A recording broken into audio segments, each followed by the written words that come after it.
नमस्कार बच्चों। हम लोगों ने थोड़ा समय लेट हो गया इस बार। एपीजीपीएसपी का बेसिक पढ़ लिया था। मैंने उस टाइम कहा था कि तुम्हें उसके क्वेश्चन कराऊंगा, तो उसके क्वेश्चंस है बच्चों, काफ़ी क्वेश्चन है इसमें, तो 2 क्लास में मैं इसे पूरा करूंगा। तो क्वेश्चंस पे आते हैं। जो पूरा थ्योरी पार्ट था वो मैंने पढ़ा दिया है, वीडियो देख लो उसका, और अगर नहीं भी पढ़ा है तो वहां मैंने फार्मूला पार्ट पूरा क्लियर किया था। बाकी सारे पॉइंट्स अभी यहाँ पे सवाल बताते समय क्लियर करूंगा, ठीक है बच्चों। तो यहाँ पर जैसे सीधे सवालों पे आने के बजाय थोड़ा सा हम लोग पहले बेसिक सवालों को कैसे सॉल्व करते हैं ये समझ ले बच्चों, है ना। तो देखो, जो फॉर्मूले बताए गए थे एपी में खासकर, वो सिर्फ एक आध सवालों में ही यूज में आएंगे, बाकी किसी सवाल में फॉर्मूला लगाने की जरूरत नहीं पड़ेगी।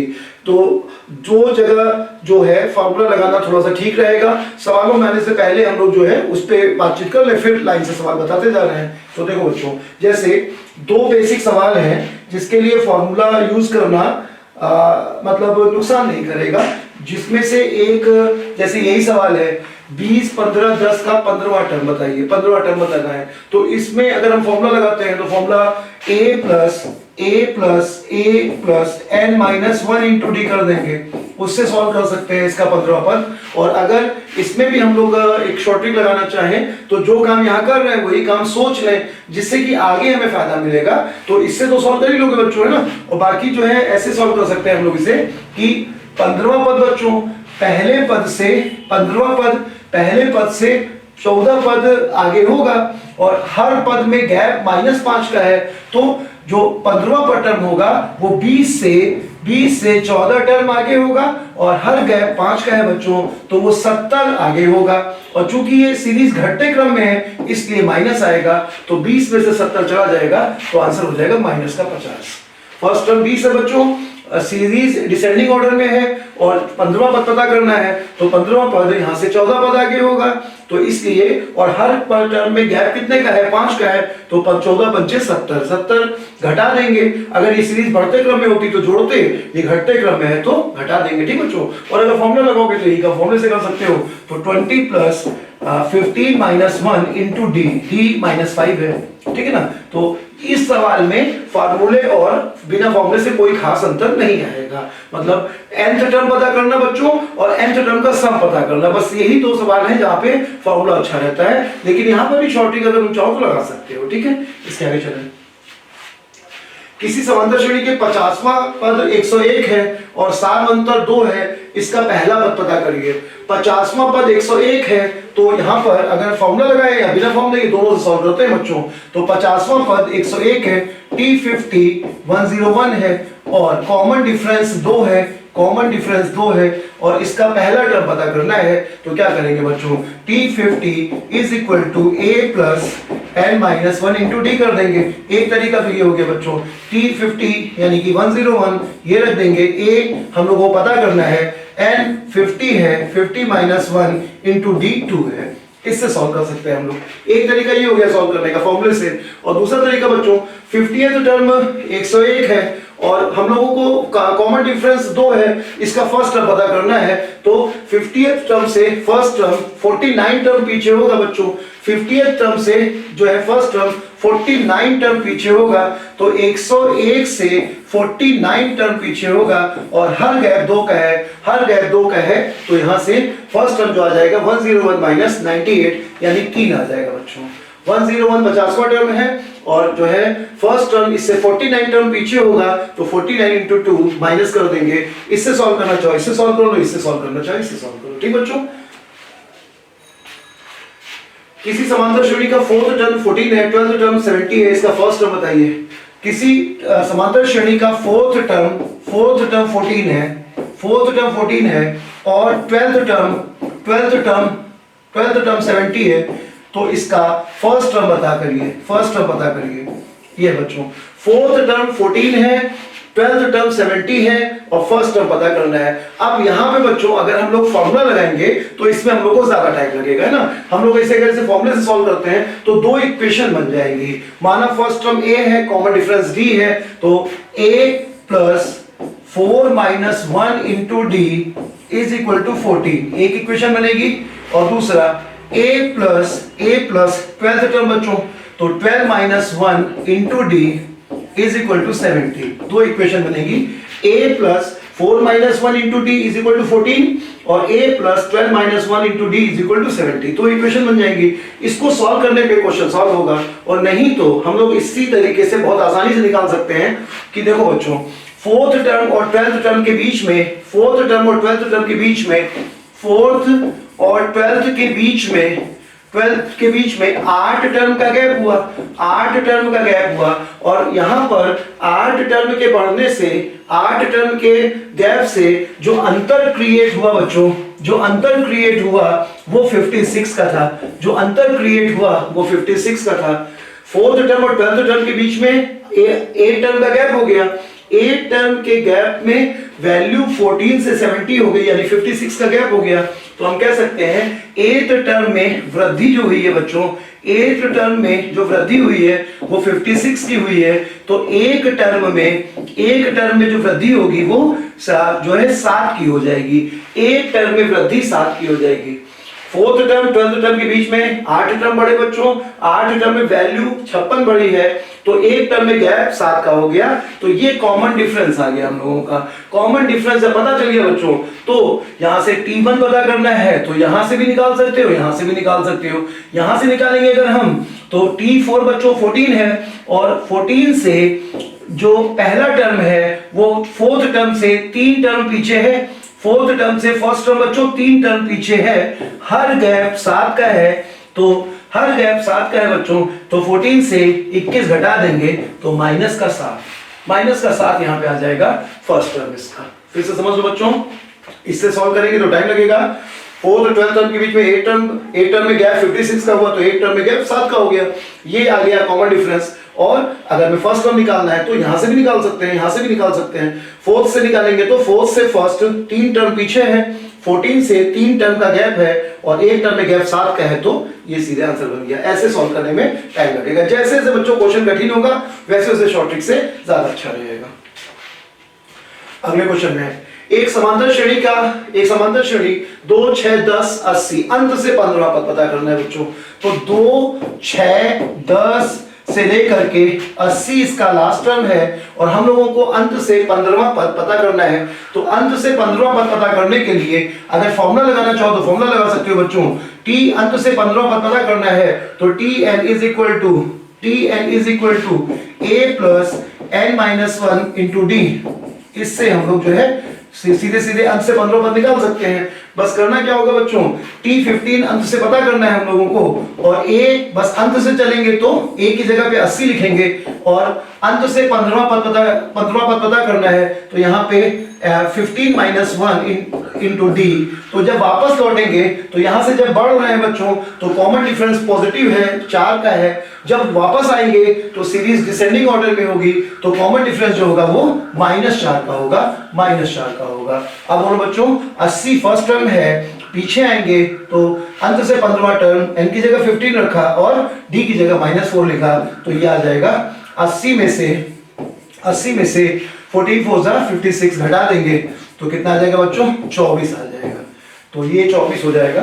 एक तरीका ये हो गया फॉर्मूला लगा करके, और चाहे हम इसे तो वैसे ही सॉल्व कर सकते हैं। अंत से 15वां टर्म 80 से 14 टर्म पीछे होगा, अंत से 15वां टर्म अंतिम टर्म से बच्चों 14 टर्म पीछे होगा, तो 80 से 14 टर्म पीछे होगा, हर गैप 4 का है। तो ये जो है कोई फायदा ज्यादा नहीं हुआ इसमें, जो कठिन इससे पहले वाले सवाल में जो बच्चों ज्यादा फायदा था, इसमें कोई खास अंतर नहीं आया, बस ये एक लाइन बच जाएगी, है ना, सीधे सीधे, लेकिन आसान है तो इसी तरीके से लगाओ, ठीक है। 80 से 15 टर्म यानी 14 टर्म पीछे बच्चों, हर गैप 5 का है, 4 का है, पीछे आ रहे हैं इसलिए ये माइनस का होगा, आगे बढ़ेंगे तो प्लस का होगा, ठीक है। -7 -2 3 8 से कौन सा टर्म 78 होगा, कौन सा टर्म 78 होगा? तो इसका एक तरीका बच्चों, इसमें तुम्हें फायदा होगा, है ना, कौन सा टर्म 78 होगा? तो अगर फॉर्मूला लगाएंगे तो tn is equal to a plus n minus 1 into d करेंगे, a plus n minus 1 into d करेंगे।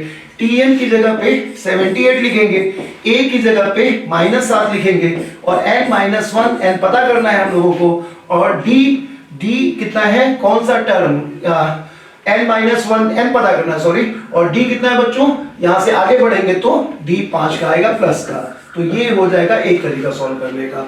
इसमें बच्चों, इसमें अगर तुम सॉल्व करोगे तो इसमें तुम्हें फायदा ज्यादा होगा अगर तुम शॉर्ट ट्रिक का यूज करोगे, है ना। इस तरह से शॉर्ट ट्रिक लगेगी बच्चों। जो इस प्रोसेस से सॉल्व करने पे लास्ट में आता है वही हम तुम्हें बताने जा रहे हैं कि जैसे -7 से और कौन सा टर्म 78 होगा, तो इसके लिए सिर्फ इतना करना है बच्चों कि लास्ट टर्म और फर्स्ट टर्म का गैप निकाल लो, लास्ट टर्म और फर्स्ट टर्म का गैप निकाल लो। तो 78 में से -7 घटा दो, तो अगर दोनों प्लस के होंगे बच्चों तो माइनस हो जाएगा, लेकिन एक माइनस का है एक प्लस का है, तो 78 से और -7 का गैप निकाल लो। तो गैप कैसे निकलेगा, घटाएंगे तो जुड़ जाएगा। और यहाँ पे कॉमन डिफरेंस 5 का है, 5 से डिवाइड कर दो, 5 से डिवाइड कर दो और 1 जोड़ दो। ये इसकी शॉर्ट ट्रिक होगी बच्चों। हमेशा हमेशा लगेगी लास्ट वाले में से फर्स्ट घटा दो, उसके बाद जो कॉमन डिफरेंस है उससे डिवाइड कर दो और 1 जोड़ दो। ये हो गया बच्चों। ये कितना आ जाएगा, 78 प्लस 7, 78 प्लस 7 85 डिवाइडेड बाई 5, 17 और 1 18 आ जाएगा। यहां से देखो बच्चों तुरंत आ गया। और अगर हम इसी काम को यहां से करें तो जो है 78 माइनस 7 n पता करना है, कॉमन डिफरेंस 5 है। अब अगर हम इसे सॉल्व करें तो देखो 78 plus 7 is equal to n minus 1 into 5 का डिवाइड करेंगे तो 78 plus 7 divided by 5 is equal to n minus 1, तो n इज इक्वल टू आ जाएगा 78 प्लस 7 डिवाइडेड बाई 5 प्लस 1। तो इतना काम करके हम लोग जहां पहुंचेंगे बच्चों उसी को सीधे तैयार कर सकते हैं कि अगर ये प्लस का होता तो 78 से इसको घटा देते, लेकिन ये माइनस का है बच्चों तो घटाएंगे तो जुड़ जाएगा। बीच के गैप का भाग दे दो और 1 जोड़ दो। बहुत अच्छा काम करता है ये तरीका। एक क्वेश्चन और सुन लो बच्चों, इसमें एक क्वेश्चन और समझ लो। जैसे तुमसे कहता है कि 10, 15, 20 से कौन सा टर्म 115 होगा, कौन सा टर्म 115 होगा, कौन सा टर्म 115 होगा, ये पूछ रहा है। यहाँ पे n का मान पता करना है कि कौन सा टर्म 115 होगा।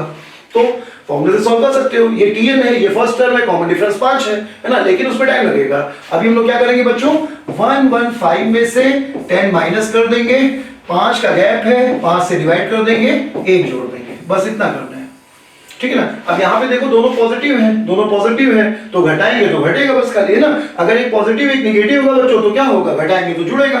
तो ये बस ये किया, लास्ट से फर्स्ट को घटाया, कॉमन डिफरेंस का डिवाइड किया और 1 जोड़ दिया, इतना करना है बच्चों, ठीक है। इस सीरीज के कौन सा पार्ट 119 होगा, सेम क्वेश्चन अभी जो मैंने बताया। 4, 9, 14, 19 से कौन सा टर्म 119 होगा, तो क्या करेंगे बच्चों, 119 में से 4 माइनस करेंगे, बीच का गैप कितने का बच्चों, 5 का, 5 से डिवाइड करेंगे और 1 जोड़ देंगे, 1 जोड़ देंगे, आंसर हो गया 115 डिवाइडेड बाय 5 23 प्लस 1 24 आंसर हो गया, ठीक है बच्चों। उस समांतर श्रेणी AB के n पदों का योग क्या होगा जिसका nवां पद 6n प्लस 1 है। दो तरह का सवाल होगा बच्चों, या तो nth टर्म दे करके n टर्म का सम पूछेगा, या n टर्म का सम दे देगा और nth टर्म पूछेगा।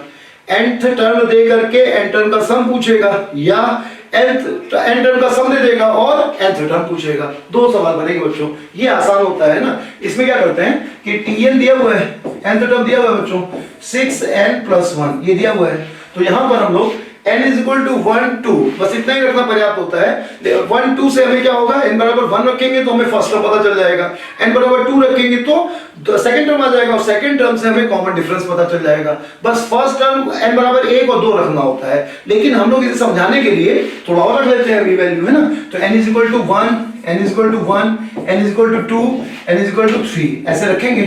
n इज इक्वल टू 1 रखेंगे बच्चों तो ये 7 आ जाएगा, n इज इक्वल टू 2 रखेंगे तो 13 आ जाएगा, n इज इक्वल टू 3 रखेंगे तो ये 19 आ जाएगा। बस दो टर्म तक रखने की जरूरत थी, हमें फर्स्ट टर्म पता चल गया, हमें कॉमन डिफरेंस 6 है ये पता चल गया। अब हमसे पूछ रहा है कि इस सीरीज के n टर्म का सम बताओ, तो हम लोग फॉर्मूला लगाएंगे n/2 2a plus n minus 1 into D.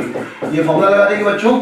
और यहाँ पे फॉर्मूला लगाना अच्छा रहेगा क्योंकि n टर्म का सम कह रहा है, तो n टर्म के सम में फॉर्मूला लगाओ, या बेसिक से या शॉर्ट ट्रिक से सब एक ही होता है। तो n term n/2 2a a कितना है बच्चों 7 आ गया, तो 14 आ जाएगा प्लस, और n का मान n है और d यहाँ से पता चल गया बच्चों a 7 है और d जो है यहाँ से 6 है। यहाँ रख देंगे n/2 n पदों का योग पता करना है 2a plus n minus 1 into D. ये आ जाएगा बच्चों n/2 और ये 6n और माइनस का 6 और प्लस का 14, तो यहाँ से प्लस का 8 आ जाएगा, तो 6n प्लस 8। 6n प्लस 8 में से 2 कॉमन ले लोगे तो 2 कैंसिल हो जाएगा, n times 3n plus 4, n times 3n plus 4, ये आंसर रहेगा। ठीक है बच्चों, यहाँ पे भी फॉर्मूला लगाना ही ठीक रहेगा। सिर्फ एक सवाल जिसमें nth टर्म पूछा जाए वहां पे फॉर्मूला और शॉर्ट ट्रिक बराबर होता है, और एक सवाल ये है जिसमें nth टर्म पता हो, n पता हो बच्चों तब फॉर्मूला अच्छा रहता है, n नहीं पता होगा तो फॉर्मूला दिक्कत करेगा। अभी हम उस पे आ रहे हैं, ठीक है ना। अगर n टर्म पता है तब ये तरीका फॉर्मूला लगा के, यहाँ पे तो फॉर्मूला लगाना ही ठीक रहेगा। और आगे सम वाले सवाल देखना तो हम और क्लियर करेंगे कि कौन से किसमें फॉर्मूला अच्छा रहेगा किसमें नहीं अच्छा रहेगा। ठीक है बच्चों, इस सीरीज के 22 पदों का योग बताओ। 5, 8, 11 से लेकर के 22 टर्म का सम बताओ। तो यहाँ पे भी बच्चों देखो, अभी हमने जो कहा तुमसे वही है, n का मान अगर पता है, n का मान पता है तो फॉर्मूला ही सबसे अच्छा रहेगा। क्योंकि अगर हम इसमें जो शॉर्ट ट्रिक लगाएंगे तो पहले में n 22वां पद पता करना पड़ेगा, फिर सॉल्व करना पड़ेगा, तो यहाँ पे फॉर्मूला लगाना अच्छा रहेगा। और जो शॉर्ट ट्रिक है अभी आगे इसके आगे वाले सवाल में बता रहे हैं ना। अभी फिलहाल इस सवाल में अगर n टर्म पता है बच्चों, n टर्म पता है, 22 पदों का योग बताओ, तब हमेशा फॉर्मूला लगा के सॉल्व करो। Sn is equal to n/2, n की जगह लिखोगे बच्चों 22, 2a 10 और plus n minus 1 into D. D कितना है बच्चों 3 है, बस इतना करना होता है, इसलिए यहाँ फॉर्मूला लगाना अच्छा रहेगा। n/2 2a 10 आ जाएगा और n माइनस 1 22 है और d कितना है बच्चों 3 है, यहाँ से आ जाएगा 11 गुणे ये आ जाएगा 10 और ये 21 तियां 63 और 10 73 गुणा करने पे आ जाएगा 730 और 73, तो ये आ जाएगा 803 आ जाएगा, ये आ जाएगा बच्चों।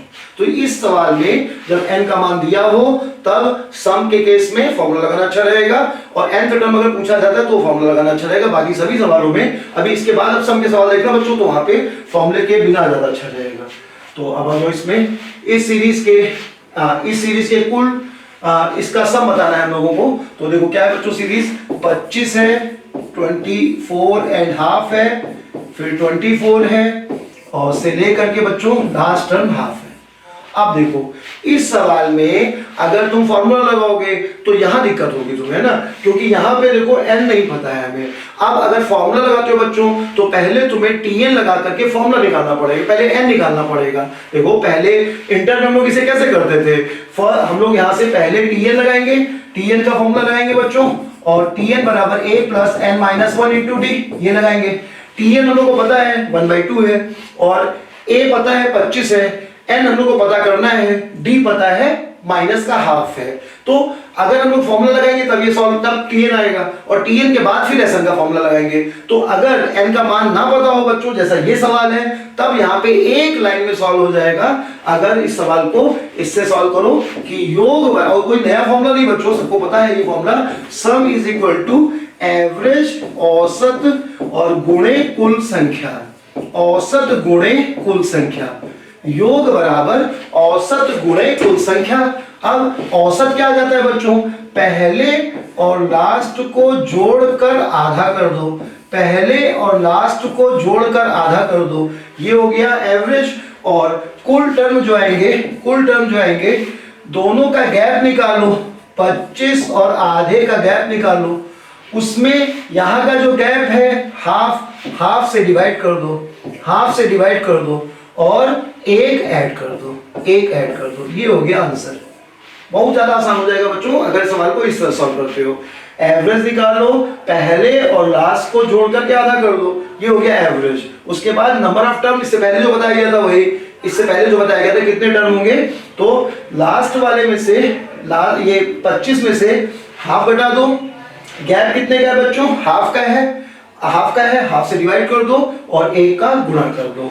कितना आ जाएगा ये 50 और 1 51/2, तो 50 और 1 51/2 और 51/2, 50 और 1 51/2 51/4 इंटू, यहाँ पे आ जाएगा बच्चों ये 50 और 1 49/2, तो 2 से 2 कट जाएगा, ये 50 - 1 49/2, 2 से 2 कट जाएगा, तो यहाँ पे 49 सिर्फ आ जाएगा, 49 यहाँ आ जाएगा और +1 50 आ जाएगा बच्चों, ये 50 आ जाएगा, 50 आ जाएगा। तो यहाँ से जो बन जाएगा, यहाँ से 50 का मल्टीप्लाई करोगे तो ये आ जाएगा 1200, 50 का मल्टीप्लाई करोगे तो 2500 और 50, 2550 आ जाएगा और 2500 50 हाँ यही आ जाएगा, 2550 आ जाएगा बाई 4, और ये सॉल्व करोगे बच्चों तो आ जाएगा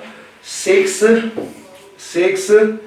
और 3 और 7, तो 6 3 7 एंड हाफ, ये बन जाएगा बच्चों, फर्स्ट ऑप्शन इसका आंसर हो जाएगा। अगर तुम इसे इससे सॉल्व करोगे तो पहले तुम a यहां से n निकालोगे बच्चों, उसमें टाइम लगेगा, फिर Sn का फॉर्मूला लगा के तब सॉल्व करोगे तो इसमें तुम्हें ज्यादा टाइम लगेगा। तो nth टर्म अगर पता है तब फॉर्मूला लगाना अच्छा रहेगा, बहुत आसान सवाल हो जाएगा, लेकिन वो आता नहीं पेपर में, इस तरह का आएगा बच्चों। तो इसमें ये तरीका लगाओगे, फर्स्ट और लास्ट को जोड़ करके एवरेज ले लोगे और कुल टर्म का मल्टीप्लाई कर दोगे। कोई नया फॉर्मूला नहीं है, सबको पहले से पता है, ठीक है। इसके कितने टर्म का योग शून्य होगा, इसके कितने टर्म का योग शून्य होगा, ठीक है बच्चों। यहां पे एक बहुत अच्छी शॉर्ट ट्रिक पॉसिबल है, इसके कितने टर्म का योग शून्य होगा। तो इसमें एक तरीका तो ये हो जाएगा बच्चों कि Sn = n/2 2a + n - 1 × d, ये लगा के सॉल्व कर सकते हो। तो यहां पर कितने टर्म का सम 0 होगा, तो सम 0 है, टर्म हम लोग को पता करना है n/2 और 2a हो जाएगा 40, a 20 रख दोगे तो यहाँ पे 40 आ जाएगा, और प्लस n - 1 × d, d यहाँ पे आ जाएगा -2, d -2 आ जाएगा। अब इसको सॉल्व कर लो बच्चों, है ना। 0 = n/2, n पता करना है, 2a 40 हो जाएगा, प्लस n - 1 × d, d -2 है, इसको सॉल्व कर लो। और नहीं तो इसमें बहुत अच्छी शॉर्ट ट्रिक पॉसिबल है, इसमें देखो बच्चों टाइम लगेगा, हालांकि इसमें बहुत टाइम नहीं लगेगा क्योंकि क्वाड्रेटिक नहीं बन रही है, क्वाड्रेटिक नहीं बन रही है, कैंसिल हो जाएगा, इधर जाके खत्म हो जाएगा, तो 2-3 लाइन में सॉल्व हो जाएगा। लेकिन तुम चाहो तो इसमें एक बहुत अच्छी शॉर्ट ट्रिक पॉसिबल है। देखो ऐसा होता है बच्चों कि 20 18 16, ऐसा करते करते 4 2 फिर 0 ये आएगा, फिर माइनस में आने लगेगा, -2 -4, ऐसा करते करते लास्ट में माइनस का 16 माइनस का 18 माइनस का 20 ऐसे आएगा। तो देखो बच्चों 20 18 16 और इस तरह से एक सीरीज घटती जाएगी तो कहीं ना कहीं 0 आ जाएगा, 0 के आगे फिर -2 -4 और ये 20 इस तरह से आएगा। तो यहाँ पे इस ये समझाने का पर्पस ये है बच्चों कि इस सीरीज का सम तभी 0 हो पाएगा जब इसके सभी कंटेंट्स, जो सभी नंबर्स आ रहे हैं, इसमें जो सभी नंबर्स आ रहे हैं ये सभी खत्म हो जाए, तभी तो सम 0 होगा। और ये सभी खत्म कब होंगे, जब 20 यहाँ है तो सीरीज में जब -20 आ जाएगा तब ये सीरीज खत्म हो पाएगा। जब 20 यहाँ है -20 आ जाएगा, -20 से पहले -18 आएगा, -18 से पहले -16 आएगा। इसी तरह से जो ये पॉजिटिव नंबर लिखे गए हैं ये निगेटिव पूरे आ जाएंगे, तो तभी ये तो 0 हो पाएगा ना, हर टर्म खत्म हो जाएगा तभी सम 0 हो पाएगा। तो अब 20 अगर आया है पहला टर्म तो इस सीरीज का सम बच्चों, इसमें ये सीरीज लिखने की जरूरत नहीं है। अगर 20 पहला टर्म आया है, यहाँ पे बच्चों 0 आए या ना आए, अगर 20 पहला टर्म है तो सीरीज का सम तभी 0 होगा जब -20 होगा, है ना, -20 होगा। अब ये सवाल क्या बन गया बच्चों, आज ही जो हमने तीसरे चौथे नंबर पे सवाल बताया है कि तुमसे ये कहा जाए अगर कि 20 18 से लेकर के -20 ये कितने टर्म है, अगर ये सवाल कह दिया जाए कि ये कितने टर्म है तो वही इस प्रश्न का आंसर है। जब 20 के साथ -20 आएगा तभी तो सम 0 हो पाएगा बच्चों। तो ये कहा जाए कि कितने टर्म का सम 0 है, या ये कहा जाए कि 20 18 से लेकर के -20 तक कितने टर्म है, एक ही बात है। तो क्या करेंगे बच्चों, 20 से लेके -20 तक कितने टर्म है, गैप 2 का है, तो 20 में से -20 घटाएंगे, -20 घटाएंगे, 20 का गैप 2 का है बच्चों, 2 से डिवाइड कर देंगे और 1 जोड़ देंगे। 20 में से माइनस का 20 घटाएंगे, जुड़ जाएगा, कितना आ जाएगा 40, 40 में 2 का भाग दे देंगे, कितना आएगा 20, और 1 जोड़ देंगे, कितना आ जाएगा बच्चों 21। ये तरीका हो गया इसको सॉल्व करने का, ठीक है बच्चों। तो अभी यहाँ पे इस तरीके से देखो, थोड़ा सा ज्यादा टाइम लगेगा और ऐसे आगे और सवाल इस पर आएंगे। तो ये एक अच्छा कॉन्सेप्ट है जो पेपर के हिसाब से भी इंपॉर्टेंट है बच्चों। नेक्स्ट देखो, सेम क्वेश्चन, ये सीजन बेस में पहले कभी आया है। एक कार 80 किलोमीटर की फिक्स चाल से चलना प्रारंभ करती है, उसी समय दूसरी कार 64 किलोमीटर की चाल से चलना प्रारंभ करती है, परंतु वह प्रति घंटे अपनी चाल 4 किलोमीटर प्रति घंटे की दर से बढ़ाती है। कितने घंटे बाद दूसरी कार पहली कार को ओवरटेक करेगी, है ना बच्चों। पहली कार जो है वो 80 किलोमीटर पर आवर की फिक्स चाल से चल रही है, इसकी चाल फिक्स है, ये फिक्स चाल से चल रही है। दूसरी कार की चाल जो है वो है तो 64 से शुरू करती है वो, लेकिन उसकी चाल पर घंटे 4 बढ़ती है, पर घंटे 4 किलोमीटर पर आवर बढ़ती है, ये बढ़ रही है बच्चों। तो ऐसे में थोड़ी देर बाद ये इसे ओवरटेक जरूर कर लेगी, तो तुम्हें बताना है कि कितने टाइम बाद ये इसको ओवरटेक कर लेगी। इस तरह का सवाल पहले भी आया है बच्चों और ये आता रहता है। तो अब इसमें अगर हम लोग इसे बेसिक से सॉल्व करेंगे तो सॉल्व कर सकते हैं। क्या करेंगे बच्चों, ये माना कितने समय बाद कार ओवरटेक करेगी, माना T घंटे बाद ओवरटेक करेगी, माना T घंटे बाद ओवरटेक करेगी। अब अगर ये कार पहले निकली है बच्चों 80 वाली और दोनों साथ में निकली है, लेकिन ये आगे निकल गई है, तो ये दोनों T घंटे बाद मिलेंगे अगर, तो ये और ये दोनों गाड़ियों की T घंटे में चली दूरी बराबर होगी, दोनों गाड़ियों की T घंटे में चली दूरी बराबर होगी। तो पहली गाड़ी की T घंटे में दूरी क्या आ जाएगी, पहली गाड़ी की T घंटे में दूरी चाल 80 है, समय T है बच्चों, तो 80T आ जाएगा। पहली गाड़ी का T घंटे में चली दूरी 80T आ जाएगी। अच्छा, दूसरी गाड़ी की निकालो बच्चों, दूसरी गाड़ी की T घंटे में चली दूरी कितनी आएगी, तो दूसरी गाड़ी की आ जाएगी A 64 है, सबसे पहले n/2, तो t/2 बच्चों, t/2, 2a तो 64 है तो 128 आ जाएगा, 64 2 128 आ जाएगा बच्चों, प्लस n-1 यानी t-1 इंटू d यहाँ पे 4 का है, d 4 का है। ये तरीका हो गया बेसिक तरीका। t समय में पहले की दूरी 80t, क्योंकि दूर चाल जो है 80 है बच्चों और समय t है, तो दूरी 80t हो जाएगी। दूसरे का n/2 2a plus n-1 into d लगा के सॉल्व किया, तो ये दूरी और ये दूरी कैसी है, बराबर है, दोनों को बराबर कर दो। यहाँ पे भी थोड़ा लेंथी होगा लेकिन बहुत ज्यादा लेंथी नहीं होगा। कारण क्या है बच्चों कि ये क्वाड्रेटिक नहीं बनेगी, ये कैंसिल हो जाएगा, 160 आ जाएगा।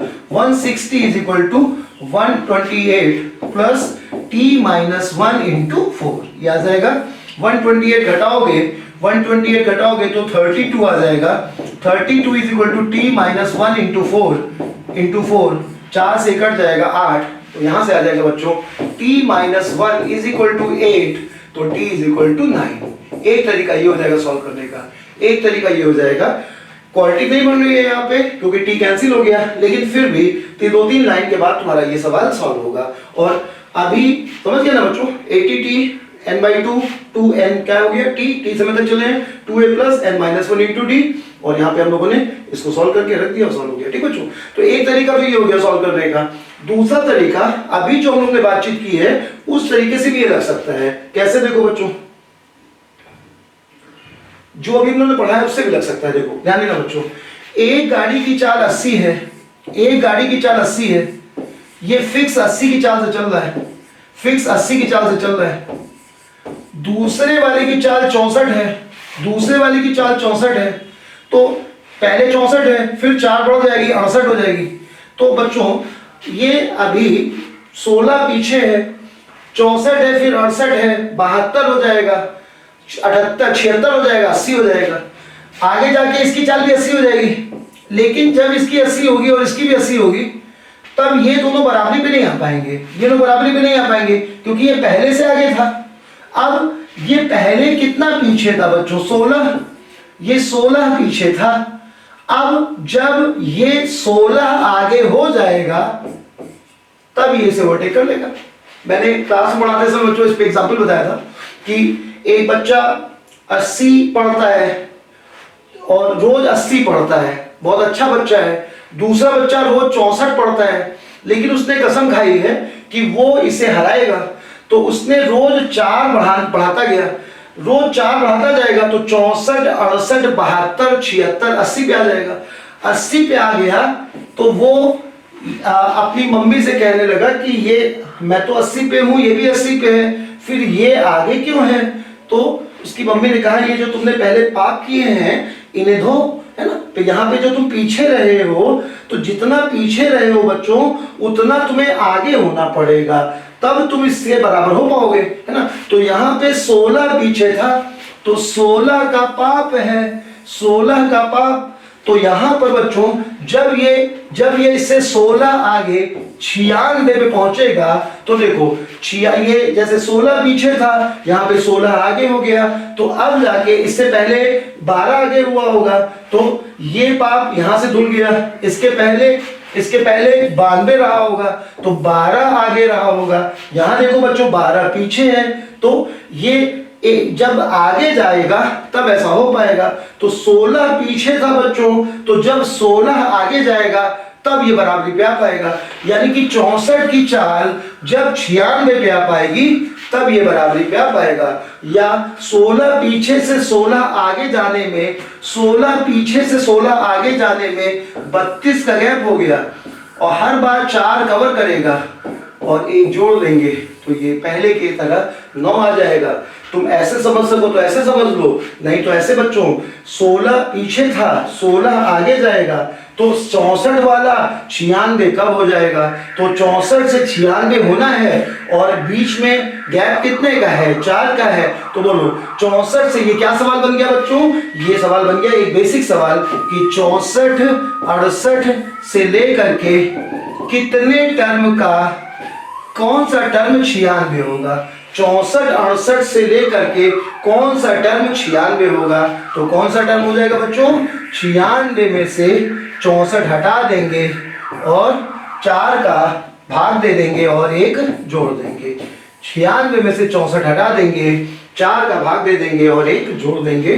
तो तुम चाहो तो इस तरीके से सॉल्व करो, हालांकि जो फॉर्मूला लगा के भी बहुत लेंथी नहीं है ना, लेकिन इस ट्रिक का बेनिफिट सवालों में रहता है बच्चों।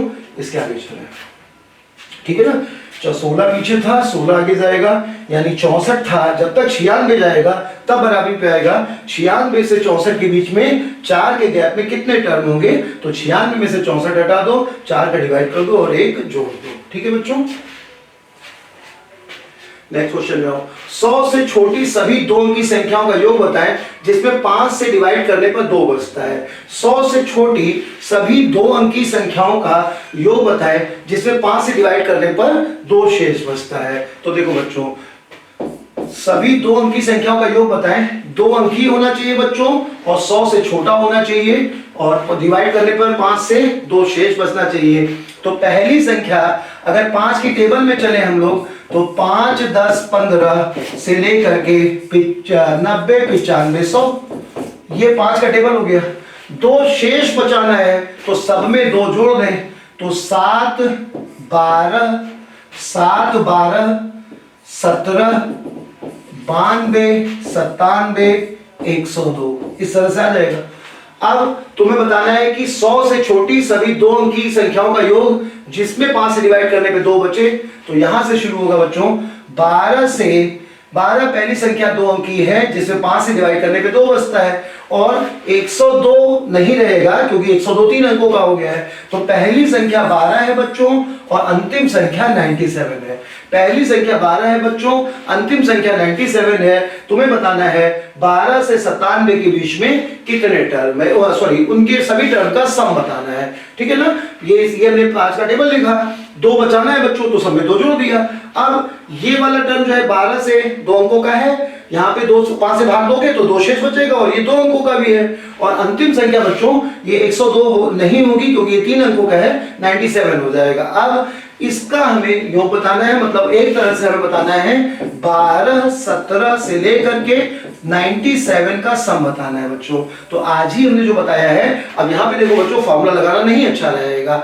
आज जो सम वाले सवाल में हमने दूसरे नंबर पे जो सवाल बताया था वही ट्रिक लगाओ इसमें, है ना। यहाँ पे जब n का मान दिया हो तब सम लगाना, फॉर्मूला लगाना अच्छा रहेगा। n नहीं दिया है तो फिर डबल काम हो जाएगा, पहले तुम t लगाकर n निकालोगे, फिर sn का फॉर्मूला लगाओगे। जबकि तुम इसे कैसे सॉल्व कर सकते हो बच्चों, औसत योग बराबर औसत गुणे कुल संख्या। औसत क्या हो जाएगा, 12 और 97 को जोड़ करके आधा कर दो, ये औसत हो गया बच्चों। 12 और 97 को जोड़ करके आधा कर दो, ये औसत आ गया। और कुल संख्या कितनी आ जाएंगी, 97 में से 12 घटा दो, 5 का गैप है, 5 से भाग दे दो और 1 जोड़ दो। ये आंसर हो गया बच्चों, एक लाइन में सॉल्व हो जाएगा। 12 और 97 को जोड़ के आधा कर दो, ये हो गया एवरेज। और कितने टर्म है यहाँ पे बच्चों, 97 में से 12 घटाओ, 5 का गैप है, 5 से भाग दो और 1 जोड़ दो। ये कितना आ जाएगा, ये आ जाएगा 109 by 2 इंटू 109/2 इंटू ये आ जाएगा बच्चों, ये 85 में 5 17 और 1 जोड़ दो 18, ये 18 आ जाएगा। तो यहाँ से ये तो कट जाएगा, 9 आ जाएगा। 109 इंटू 9 यानी आ जाएगा बच्चों 981 इसका आंसर। ठीक है, सीडीएस में, यूपी के पेपरों में, सब में इस टाइप का सवाल आता है। एक समांतर श्रेणी के, हाँ आज ही बताया बच्चों अभी हमने कि एक अगर किसी सीरीज का, किसी समांतर श्रेणी का या तो nth टर्म दे करके उसका सम पूछेगा या फिर सम दे करके nth टर्म पूछेगा। तो अब यहाँ पे क्या होता है कि समांतर श्रेणी के n टर्म का सम ये है, n टर्म का सम ये है, तो n पता करना है। तो यहाँ पे बच्चों थोड़ा ध्यान देना, ये सवाल थोड़ा अच्छा होता है। एक्चुअल में होता क्या है देखो कि Sn बराबर दिया गया है, Sn बराबर है यहाँ पे 3n² + 2n, 3n² + 2n। तो जब nth टर्म दिया रहता है तब क्या होता है, n बराबर 1 रखोगे तो फर्स्ट टर्म आ जाएगा, 2 रखोगे तो सेकंड टर्म आ जाएगा। बस फर्स्ट और सेकंड टर्म पता चल गया, तो फर्स्ट टर्म से a आ गया और सेकंड टर्म और फर्स्ट टर्म से d आ गया। a और d पता है, आगे सॉल्व हो जाएगा, ठीक ना। तो nth टर्म पता है बच्चों, तो 1 2 रख करके a और d पता करके हम लोग सॉल्व कर सकते हैं। लेकिन यहाँ पे थोड़ा काम बढ़ जाएगा। यहाँ पे क्या होगा, जब n बराबर 1 रखेंगे तो एक पद का सम आएगा, एक पद का योग आएगा। अब एक पद का योग या फर्स्ट टर्म, अब एक ही टर्म है तो उसका योग भी तो वही टर्म होगा। तो n बराबर 1 रखोगे तो फर्स्ट टर्म तो नहीं आएगा, लेकिन फर्स्ट टर्म का सम आएगा। लेकिन फर्स्ट टर्म अगर मान लो 2 है तो उसका सम भी तो 2 ही होगा ना। तो फर्स्ट टर्म का सम या फर्स्ट टर्म एक ही बात है। तो n बराबर 1 रखते ही फर्स्ट टर्म पता चल जाएगा। अच्छा, अब थोड़ा ध्यान देना, n बराबर 2 रखेंगे बच्चों तो 2 टर्म का सम आएगा। सम का फार्मूला है ना, ये सम का सीरीज है। तो n बराबर 1 रखेंगे तो यहाँ पे 3 + 2 ये 5 आ गया। तो 5 जो है वो फर्स्ट टर्म है या फर्स्ट टर्म का योग है, एक ही बात है। लेकिन n बराबर 2 रखने पर ये 2 टर्म का सम आएगा, 2 टर्म का योग आएगा, 2 टर्म का सम आएगा। मतलब किसका, फर्स्ट टर्म और सेकंड टर्म का सम आएगा। n बराबर 2 रखोगे बच्चों यहाँ पे तो ये 4 या 12 और 2 रखोगे तो 4 12 4 16 आ जाएगा। n बराबर 2 रखोगे बच्चों तो 4 या 12 12 और 4 16 आ जाएगा। तो फर्स्ट टर्म अगर 5 है बच्चों और 2 टर्म का सम 16 है तो यहां से हम लोग निकाल सकते हैं कि सेकंड टर्म जो आ गया वो 16 में से 5 हटा दो तो कितना आ गया बच्चों, 11। बस इतना ही करना था। n बराबर 5 आ गया, n बराबर 1 रखने पर 5 आ गया बच्चों। तो ये क्या आ गया बताओ, ये फर्स्ट टर्म आ गया। एक टर्म का योग या फर्स्ट टर्म एक ही बात है। तो फर्स्ट टर्म हमें पता चल गया। n बराबर 2 रखने पे 2 टर्म का सम आएगा, उसमें से अगर हम फर्स्ट टर्म हटा देंगे तो सेकंड टर्म आ जाएगा। तो अब ये सीरीज क्या बन गई बच्चों, अब ये सीरीज बन गई एक समांतर श्रेणी जिसका फर्स्ट टर्म 5 है और सेकंड टर्म 11 है। फर्स्ट टर्म 5 है और सेकंड टर्म 11 है। इस सीरीज के n टर्म का सम क्या होगा, सॉरी nth टर्म क्या होगा, इस सीरीज का nth टर्म क्या होगा। तो अब nth टर्म के लिए फॉर्मूला लगाओगे तो Tn = a यानी 5 प्लस n माइनस 1, n की जगह n लिखोगे और कॉमन डिफरेंस कितना है बच्चों 6 का है, तो यहां से आ जाएगा 6n माइनस 6 प्लस 5 यानी कि माइनस का 1, तो 6n माइनस का 1 ये ऑप्शन सही हो जाएगा। ठीक है बच्चों, 1 रखेंगे, 2 रखेंगे, 2 जो आएगा उसमें से फर्स्ट टर्म हटा देंगे, फर्स्ट टर्म 5 आ गया, घटाने पे 11 आ रहा है तो सेकंड टर्म 11 आ गया। अब a पता है, कॉमन डिफरेंस 6 पता है, यहां से हम लोग को nth टर्म निकाल सकते हैं। ठीक है बच्चों, तो nth टर्म देके nth टर्म का सम पूछा जाएगा या n टर्म का सम देके nth टर्म पूछा जाएगा तो आसानी से हम लोग बता सकते हैं। इसके आगे चुने, ये एक अच्छा सवाल बच्चों, हर किताब में इस समय होगा, ये नया सवाल आया है पेपर में। इस सवाल को अगर याद कर पाओ तो ये होता है बच्चों कि 1 2 3 से लेकर के और 99 फिर 100 और प्लस 99 से लेकर के 3 2 1 ये लिखा है बच्चों। तो इस सीरीज को अगर ये मतलब जरूर कभी कभी मिलेगा ये, तो इसमें क्या होता है अगर तुम याद रख सको तो ये जो नंबर अकेले आ रहा है इसी का वर्ग आंसर होता है, तो इसका आंसर ये हो जाएगा, जो नंबर अकेले बन रहा है बीच में उसी का स्क्वायर आंसर हो जाएगा। और ये सीरीज कई बार रूट में आती है, तो अगर ये सीरीज रूट में होगी तो ऐसे में आंसर ये रूट लग जाएगा, तो मतलब 100 हो जाएगा, है ना। मतलब ये फॉर्मूला है कि 1 + 2 + 3 up to n minus 1 n plus n minus 1 से लेकर के 3 to 1, अगर ये वैल्यू आती है तो इसका मान n स्क्वायर होता है और रूट में है तो n होता है। ऐसा क्यों होता है बच्चों, आसानी से समझ सकते हो। सॉल्व करेंगे तो 1 से 99 और 1 से 99 इन दोनों को एक साथ ले लेंगे, 1 से 99 और 1 से 99 को एक साथ ले लेंगे तो इसका सम आ जाएगा 99 इंटू 100 n + 1/2, 99 इंटू 100/2। और ये दो सीरीज है तो 2 का गुणा कर दोगे, 1 से 99 2 बार है तो 1 से 99 का सम n + 1/2 लगाया गया, n 99 इंटू 100/2 और ये सीरीज 2 है बच्चों, 2 है तो 2 का गुणा कर दिया और प्लस 100 ये आ गया। अब इसमें से ये 2 से 2 का कैंसिल हो जाएगा, तो यहाँ से 99 इंटू 100 प्लस 100 कॉमन ले लेंगे तो अंदर आ जाएगा बच्चों 99 प्लस 1 आ जाएगा और ये भी 100 हो जाएगा, तो 100 का स्क्वायर यानी कि 10,000 आंसर हो जाएगा। ठीक है बच्चों, एक समांतर श्रेणी के में 61 पद है, इसका प्रथम और अंतिम पद 8 और 188 है, कॉमन डिफरेंस होता है ये। तो देखो बच्चों, फर्स्ट टर्म 8 है और लास्ट टर्म 188 है, लास्ट टर्म 188 है और 61 टर्म है, n बराबर 61 है और हम लोगों से पूछ रहा है कि कॉमन डिफरेंस बताइए, d का मान बताना है। ठीक है ना, तो यहाँ पे तुम फॉर्मूला भी लगा सकते हो, फॉर्मूला लगाओगे तो Tn = a + n - 1 × d ये लगाओगे बच्चों, तो यहाँ से Tn की जगह लास्ट टर्म 188 है ये लिख दोगे और बराबर हो जाएगा फर्स्ट टर्म 8 है ये लिख दोगे और प्लस n कितना है 61, तो 61 - 1 लिख दोगे इंटू d कर दोगे। एक तरीका ये हो जाएगा। दूसरा तरीका हो जाएगा इसी में कि यहाँ से सीधे सीधे बच्चों 188 से 8 हटा दो, 61 अगर टर्म है बच्चों तो गैप जो होगा उससे कम होगा, 61 - 1 होगा यानी 60 होगा। अगर जितने नंबर है उससे कम गैप होगा तो 60 से भाग दे दोगे, 60 से भाग दे दोगे तो कितना आ जाएगा बच्चों, यहाँ पे 60 से भाग दोगे 180 में तो कितना आ जाएगा 3 आ जाएगा, तो कॉमन डिफरेंस जो है वो 3 हो जाएगा। एक तरीका ये हो जाएगा, ये बहुत ज्यादा फायदा नहीं है इसमें, तो इससे भी सॉल्व कर सकते हो बच्चों। ठीक है, फिर से समझ लो क्या करेंगे, यहाँ से n की जगह पे n 61 है बच्चों तो गैप 60 होगा और फर्स्ट और लास्ट के बीच गैप देख लिया, उसमें भाग दे दिया, कॉमन डिफरेंस का पता चल गया। ठीक है, इसके 100 टर्म का सम बताना है, निम्नलिखित के इसके 100 टर्म का सम बताना है बच्चों। तो क्या है देखो, 1 - 2 - 3 प्लस 2 - 3 - 4 प्लस 1 - 2 - 3 है, फिर 2 - 3 - 4 तो आएगा 3 - 4 - 5, इस तरह से चलेगा बच्चों। और 100 टर्म का सम बताना है हम लोगों को, तो ऐसे में हम लोग इसे 3 सीरीज से भी सॉल्व कर सकते हैं, 3 सीरीज बना सकते हैं ना, लेकिन वो ज्यादा कठिन तरीका हो जाएगा। हम लोग क्या करें कि ये ट्रिपलिंग देखो 3 सीरीज अगर बनाएंगे बच्चों तो 1 2 3 एक सीरीज, दूसरी सीरीज 2 3 4, तीसरी सीरीज 3 4 5 ऐसे बनेगी, 3 4 5 ऐसे बनेगी, है ना। तो 3 सीरीज ना बनो, 3 सीरीज ना बनो बच्चों, बल्कि 3 सीरीज को मिला करके एक बना लो। तो देखो 3 टर्म को मिला लो, तो 3 टर्म मिलाओगे, अगर 3 टर्म मिलाओगे तो ये तीनों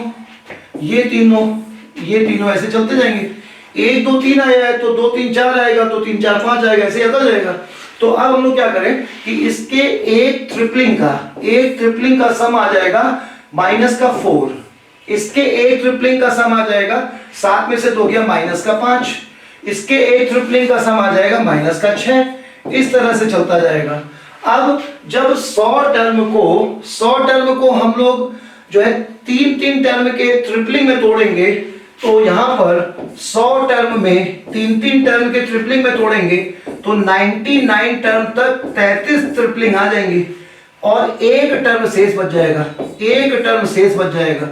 तो हम लोग क्या करेंगे कि जो एक टर्म बचेगा वो बाद में देखा जाएगा, पहले ये -4 -5 -6 इस तरह के कुल ये बच्चों 100 टर्म है, तो इस तरह की ट्रिपलिंग बनाएंगे हम लोग। 3 को एक साथ मिलाएंगे तो कितनी ट्रिपलिंग बन जाएंगी, तो 3 से 100 में भाग दे देंगे, 33 ट्रिपलिंग बनेंगी, एक बच जाएगा।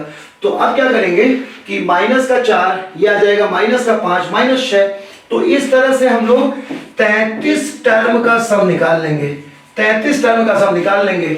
अब यहाँ पे 33 दिया हुआ है तो यहाँ पे फॉर्मूला लगाना अच्छा है बच्चों। तो क्या करेंगे, इसके 33 टर्म का सम निकाल लें, तो इसे माइनस कॉमन ले लो, बाद में लगा लेंगे।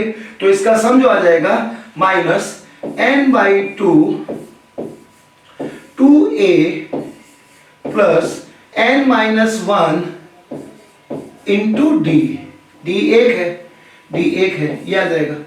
तो n/2 2a माइनस कॉमन ले लिया हमने, तो n/2 2a plus n-1 into d, d1 हो जाएगा।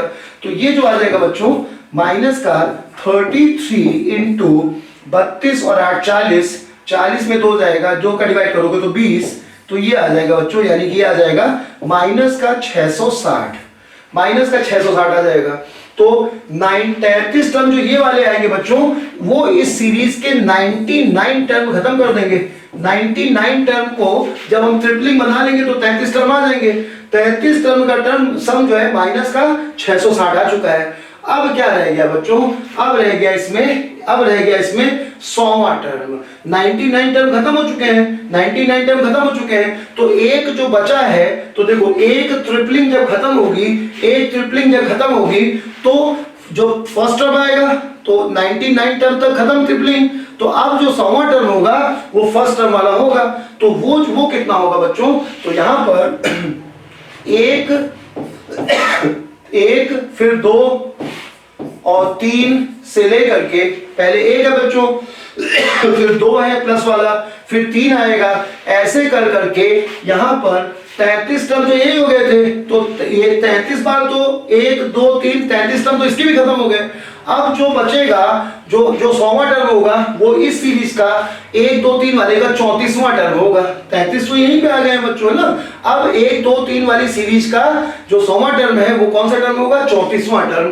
तो 1 2 3 से लेकर के 34वां टर्म भी बच्चों, थर्ड टर्म 3 है तो 34वां टर्म 34 होगा। तो अब जो है वो प्लस में होगा, क्योंकि ये प्लस में है, तो ये 99 टर्म का सम आ गया है और इसमें 100वां टर्म प्लस में होगा, और वो कितना होगा बच्चों, 34 होगा। तो 34 इसमें ऐड कर देंगे, तो 660 में माइनस में अगर प्लस का 34 मिला देंगे बच्चों, तो माइनस का 626 आ जाएगा,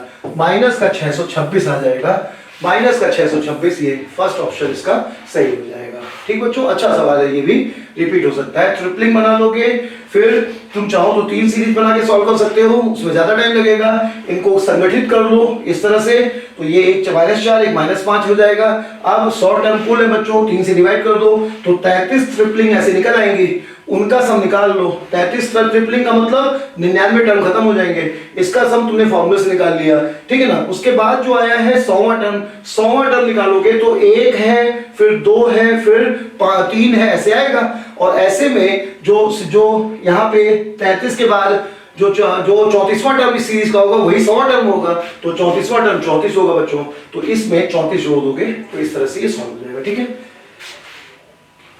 नेक्स्ट देखो बच्चों, किसी समांतर श्रेणी के प्रथम 11 पदों का योग 19 पदों के योग के बराबर है, तो प्रथम 30 पदों का योग बताओ। तो ये रूल होता है कि यदि, अब हम इसे प्रूव करके बता दे रहे हैं, लेकिन इसे याद रखो बच्चों, तो बहुत आसान रहेगा कि यदि m टर्म का सम बराबर है n टर्म के सम के, यदि m टर्म का सम बराबर है n टर्म के सम के, तो हमेशा m प्लस nth टर्म का सम, अगर m टर्म का सम n टर्म के सम के बराबर है तो हमेशा m प्लस n टर्म का सम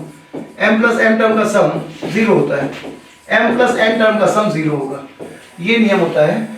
m टर्म का सम अगर n टर्म के सम के बराबर है तो हमेशा m प्लस n टर्म का सम 0 होता है। तो यहाँ पे 11 टर्म का योग 19 टर्म के योग के बराबर है, तो 11 और 19 जोड़ोगे बच्चों तो 30 आएगा, तो 30 टर्म का सम जो है वो 0 हो जाएगा, हमेशा ये होता है, ये एक फॉर्मूला है। बाकी अगर तुम इसे प्रूव करना चाहते हो तो हम तुम्हें दो तरीके से बता रहे हैं, दो तरीके से ये सिद्ध किया जा सकता है बच्चों।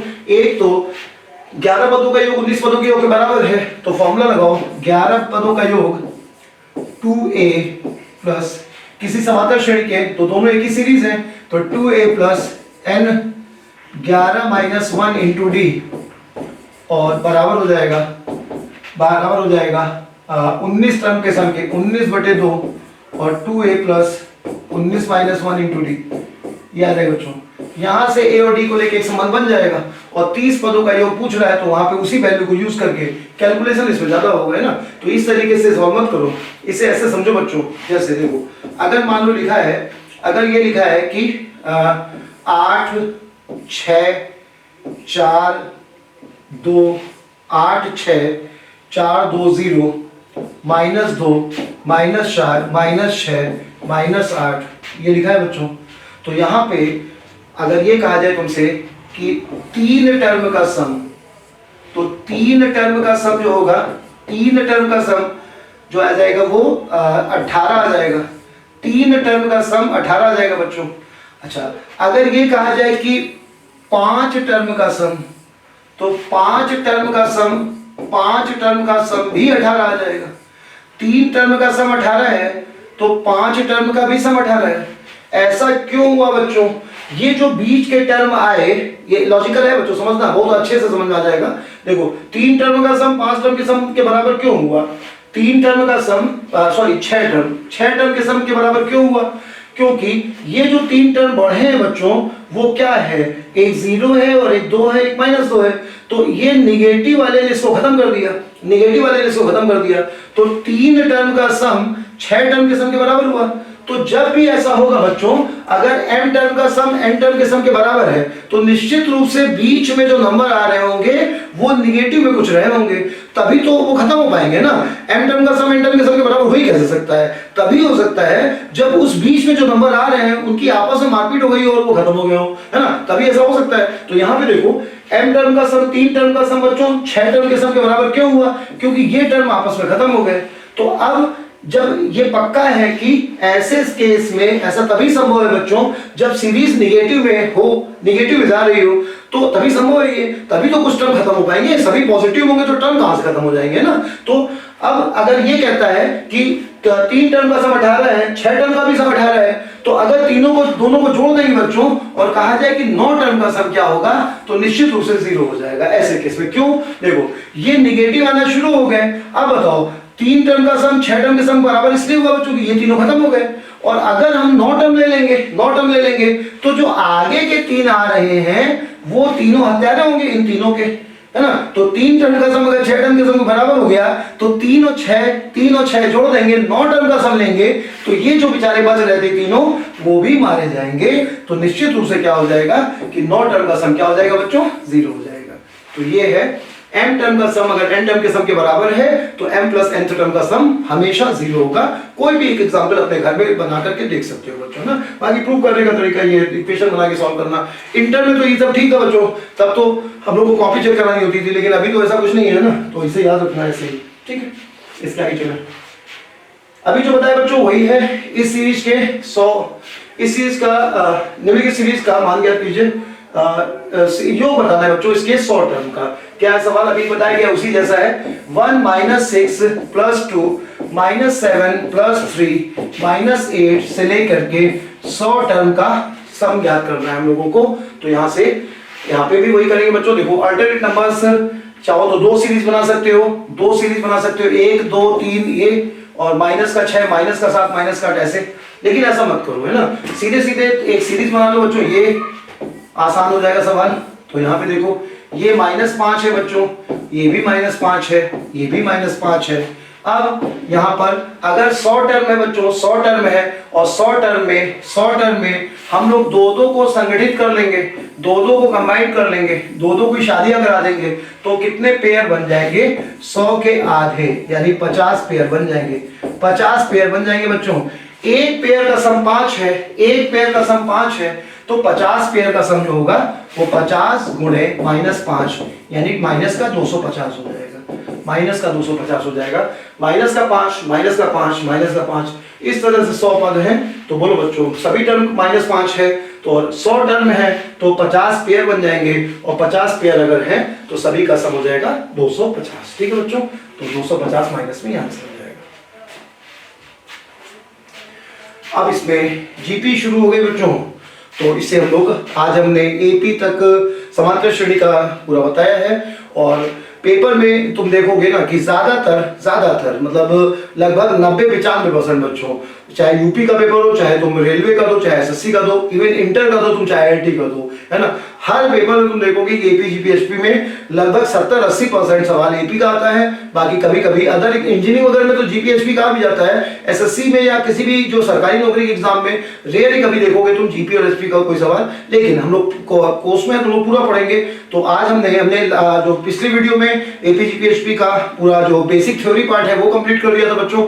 आज हम लोगों ने इसमें एपी के थोड़ा सा बेसिक समझा और उसके सवाल बताए। अभी इसमें सवाल ज्यादा हैं, तो 19 से लेकर के अभी हमने 19 तक एपी मैंने पूरा खत्म कर लिया है। अभी इसमें देखो बच्चों क्या क्या बच्चा, आगे की वीडियो जरूर देखना। इसमें जीपी और एचपी का आधे घंटे में मैं पूरा आगे बता दूंगा। उसके अलावा जो मेन है ना, इसमें गणितीय आगमन विधि से, मैथमेटिकल इंडक्शन से जो सवाल सॉल्व होते हैं वो है। और उसके अलावा कुछ बहुत अच्छे अच्छे सवाल जो कभी किसी अदर एग्जाम में आए हैं एपी जीपी एचपी संबंधित, वो सब है। तो हम लोग इसे अगले वीडियो में इसके आगे पढ़ेंगे।